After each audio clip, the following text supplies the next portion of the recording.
How are we going, everybody? I'm just setting up here to transplant a couple of Spathiphyllums. Now, what I've got here is a nice dark green one. You can see that's doing really well. It's got a flower on it. I've been looking after that one there. Whereas this one here, I've only been giving it water. And I got this one here from my garden centre when I used to own it. Since I left, I took a few plants with me, and this is one of them. And I love it. It's actually in the same size pot as this here. 150 mil, 140 mil pot. What does that say? Seeds. Anyway, so it's the same size pot in here, but it's actually, I think it's actually potted up. What am I saying? It's actually been potted up. I forgot that we potted this up. Now I've got to get this out because it's this colour, it's yellowing off. It's really thick in the roots here, so we're going to try and get this out and divide it. So this is why I brought it out today, and I'm hoping I'm going to be able to do this. For some reason I thought it was in a 6-inch pot, but anyway. So look at this beautiful ornamental pot. Well, it's like a little urn with a tap on it, and that's where the overflow is, so it doesn't hold too much water. You can see all these little pups here, 1, 2, 3. They're all little plants, and that's what I want to take out of here. And you can see I'm struggling because I'm trying to make sure. I've got a lip here, and the pot, it curves in there, so it's quite wide there, tapers in the middle. Now I know why I delayed this. Alright, so let's go with it and try and put this in here and see if I can carefully wedge the outer roots in a bit. There we go. It shouldn't be too bad. And you can do this with all your lily plants, all bulb plants, and a lot of multiplying plants that multiply in the ground, like your dioides, lamandras. They can all be divided over time. They drop seed too. Sometimes they just germinate, like you seen last time I did. I had a forest of dioides growing. This is not going to be the easiest of transplantations, is it? This is what I hate about these little pots. I love them, but I hate them. Alright, so it looks like it could actually stay in here a little bit longer, but the fact that I haven't been liquid feeding it, and that's what it needs here, Eco Butcher Liquid Gold, and this will green it up. There we go. Oh, look at that. There we are. What's it growing on? Look at this inside. We've got pipelines, and that's a heating elements. All that there. All right, let me just tip that out. Okay. Weird stuff in there, huh? Well, you can almost grow anything. Have you seen my mother's place? She's got things growing in ashtrays. So there's no limit to the imagination with her place. All right, so what we're going to do here now is divide this. And generally you start from the center and you find a nice clean division to pull apart. You can cut through it if you like, but what I'm doing here is looking for, yeah, there we are. You may lose 1 or 2 bulbs. And I'm just going to pull it apart slowly like that. There we go. So we've got a heap here. Now, I'm going to go again. Look at this. That looks like the original plant there, that one there. See that? That's the thickest one there in diameter. That's a little one there, back bulb, but look at all the little pups growing on that. Even that can be propagated or replanted. I'm going to put that in a little tube. For now, I'm just going to put it there. No, I don't. I won't put it there. I'll put it here because I'm going to forget it. All right, so I'm going to divide this again. Look at that. So you can get a knife if you like, but look at that. Just comes apart slowly. A bit of a wiggle. Yeah, you might lose 1 or 2 plants. It's got roots. There's another one there. You want to know how the growers do it? That's it. They call them mother plants, the stock plants. And they just divide them. And we did the same when we had the garden centre. We used to propagate our own. Well, now I'm doing it on the farm here and I'm enjoying it. It's a lot of fun. I might leave that like that. I like that. Take all these dead leaves off. You don't need all that. You just pull them off. You can cut them off if you like, but pull them down and slightly to the side, and they just peel off like onion skin. So we've divided here. Now I can go on forever dividing these. In honesty, wait, look at that. I've got another one there. Okay, so I'm going to count them up now, but look at that. That is another plant there. Now you go to your local garden centre, and with all respect, support your local garden centres. If you haven't got a spath, you need to buy one. So buy one, but then once it grows and it multiplies, what are you going to do? Throw it out? No, you're going to divide it. for wherever you can. Mother Nature gives you everything you need. It's at your fingertips, basically in your garden, whether it's an edible plant or a flowering plant. These are beautiful plants, indoor plants, peace lilies. I've got, you know what, I'm actually going to separate them and then put a couple together. So there's 1, 2. Look at this. I've got a baby down here. I can feel it there. I can just carefully pull that away with some roots. That's enough. It'll take. And again, 1, 2.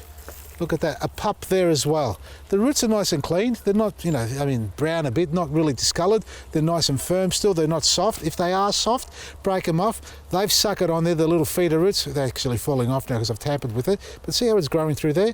Leave that alone. You don't have to touch that. You can wash it if you want to.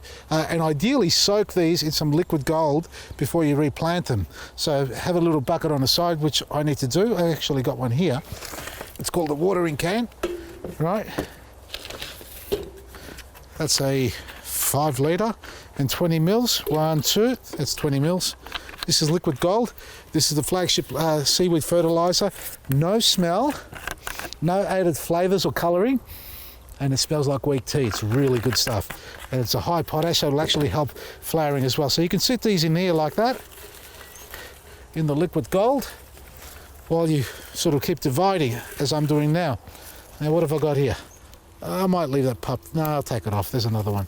So I've got some babies to bring on, and these are going to have to go inside. They can't stay outside, especially in this cold weather that we have. They've been growing inside, folks. Now you can see the discoloration. Don't worry about the burning there. These can come off like this. I'm just going to compare the colours of the 2 plants. Much darker. Hope you can see that on the camera.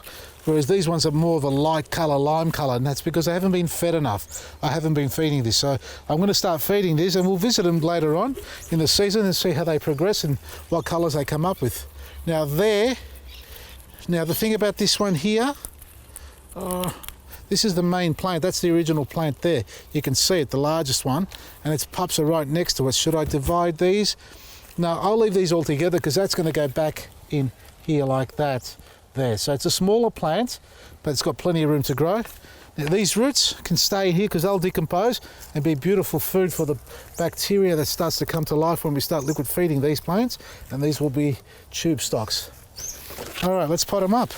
Put the little ones in there too so they can get a bit of a feed. 6-inch pot for these ones here.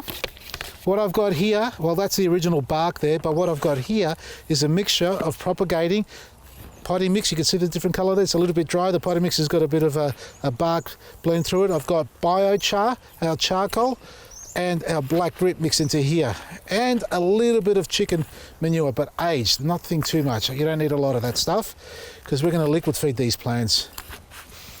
Okay, so that's been mixed. Put a small handful. Let's see if I'm going to start practicing hygiene here. I've been told put some gloves on. I can't. I've never worn gloves, and I should wear gloves. For those who want to practice caution, obviously put your gloves on if you're worried about allergies and bacteria and things like that. Well, for me, I don't put anything nasty in my garden, and I prefer to be in direct contact with the microbes and the fungi to some extent in the soil. But look at that. Look at, I'm using my little bulb trail. It's pretty. Anyway, so we put one in each one. I've got a heap of plants here. And if you can see that, the roots will be, just open them up a little bit. Generally do a bit of a twist and then back normal again. So if you do a twist, it opens up the roots, fans them out, but then you go counterclockwise again, it'll bring it back to normal. Now that's sitting a little bit low, but what we'll do is we put a bit of soil in and we shake it, and as we shake it, we lift it up a bit, okay? And that gives us a chance to get the plant back to the height we want. Don't fill it up too high. Right, and this one's good to press down around the outside because otherwise it'll be wobbly. You need to press it down because it's a potting mix. It won't compact that much, so it'll still drain well. That needs a little bit more, like that, tap. Okay, and leave it a little bit low from the end for the rim. That's the rim of the pot, so you can fill it up with your liquid fertilizer or water whenever you're watering it. So 1 down, 10 to go. These plants here love growing under trees naturally in the warm sort of tropical climate, subtropical climate. Now these will thrive in Victoria, and they're very adaptive to our climate, but they won't do well outdoors, and especially full sun. They don't like full sun, well, especially our Victorian sunlight. So if you're in different parts of Australia, like in the northern parts, obviously you'll know perfectly well where these grow. in Victoria, we talk about putting these on your veranda on the warm days and bring them inside on the cold nights when it gets to 0 as it does here. But I prefer these away from direct sunlight, and they keep a darker leaf. Now these have both been out of direct sunlight, but you can see this one's been well fertilised, hence the flower on it as well. So now we're going to bring this one back to life and do the same thing with multiple of them. So eventually I'll be planting these. I'm going to be planting these under a couple of peppercorn trees that I have at the back there, with some hostas and some impatiens and some orchids that we've got growing under there too. So it's a relatively new garden. And look at that. Now this in the store, if I remember my pricing, if this was full, let it sit in here for a month or so, that'd be worth at least 15 to 20 bucks. I mean, like that there now, you're discounted to $9.95 and you're laughing, huh? And all I've done is separated a plant. I mean, there's a bit of tender loving care involved in there too, isn't there? These are the little pups. There's another one. Recycling pots, even the holy ones, I don't mind that. Good drainage. These aren't going inside, these are going in shade, yes, but not inside the house. If you're going to put them inside the house, yes, transplant them into a nice fancy pot if you like. Make sure it's got drainage. So important that they drain well. It's no good for them to hold their water. It'll rot out the roots for these plants. And then you'll be complaining to everybody else. So when you buy those fancy pots, or if you go into your local florist, especially those Phalaenopsis orchids, they're put in peat or that oasis sponge. They're grown in that sort of stuff, and they're sat in little glazed pots as feature pots, but they've got no drainage in them. The problem with that is if you water it too many times and it hasn't dried out in between its watering cycles, you're going to kill that plant. So they're great to buy initially as a beautiful gift plant, that is. But once you've bought it, you need to transplant it or drill some holes in those ceramic pots that they come in as a feature.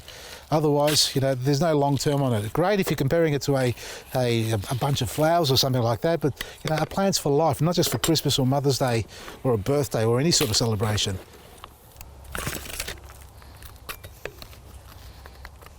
Fill up the bottom with its own original stuff.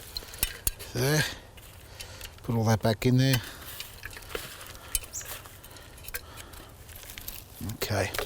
Now I've decided to put two together here, folks, because I don't want it to look a little bit too thin. Look, that's the original one there, and that's part of it as well. So they're the two main ones.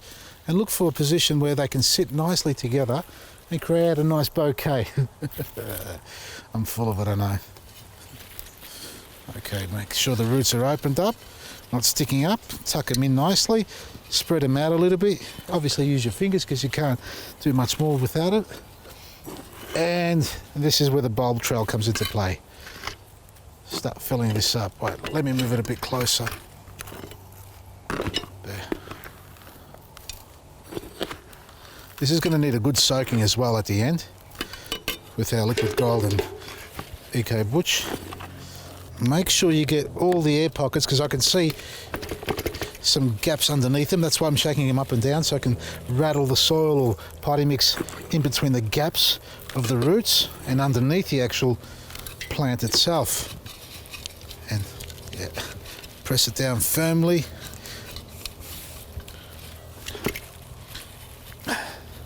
Like that. You've got to also check it that it doesn't topple over. I'll show you what I mean in a second. Just going to put a bit more soil in, like that. This is what I mean. Just wobble it a bit. You can see it's wobbly, obviously, because the soil's dry, but it's not, you know, it's not too loose. You can feel there's a little bit of firmness in there. And as the soil gets hydrated and the roots start to take hold in the soil, this will be fine. And so if you leave it in the wind, it's going to blow it over. So that's done. Look at this now, folks. Look what we've done here. Get this out of the way. Out of the one plant we started, right? You really, I mean, can you remember what it looked like? Really, it was a little bit thicker than that. At the end of the day, it still looks pretty good to me, if you ask me. All we're going to do is liquid feed it and green it up so we can get the nice dark, luscious green leaf like that. You know, you can use a little bit of olive oil if you like, just to wipe the leaves inside so they don't get so dusty, and it gives a nice shine to it as well. That's really good. But out of the one plant, we've got 2, 4, 6 little ones in 4-inch pots, and we've got 3 here. And I could have done more actually. I could have done 4 out of these 4-inch or 6-inch pots there. So, and we've got our plant, original plant back in its original pot.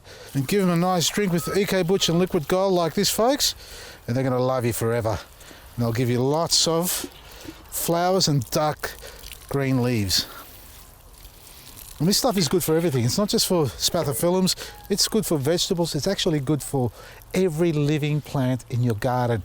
The natural forming peptides in the Eco Butch is amazing stuff. It actually gives you some really good leaf growth as well as flowering on top.